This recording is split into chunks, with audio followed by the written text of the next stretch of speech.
Два мои нови стиха. Анита Секирата. Обичам. Обичам светлината в моя дом. До последно съм човек, не гном. И радвам се на любовта в очите на хората около мен, добрите. Обичам моето топло сърце. Обичам и да милвам с те сърце косите на детето у дома. Обичам с него да съм, не сама. Обичам всичко праведно и чисто и любя силно, страстно, поривисто.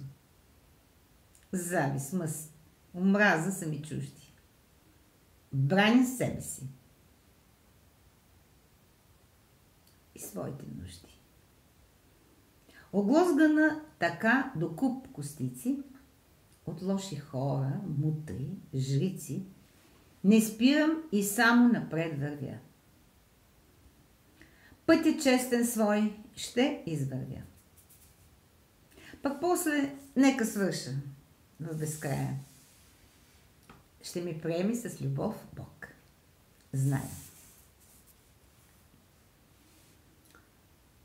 Споделено.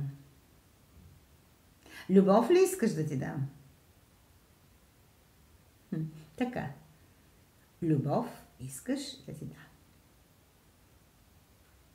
Ами ли ти защо остана сам? Говорих ти аз дълго, на широко. Ти караше така. Око за око. Вече късно е. Ти закъсня. Друга истина за мен изгря. Заблуждавал си се, тъй мен. Мислеше се и за Супермен. Отдавна вече спрях да съжалявам.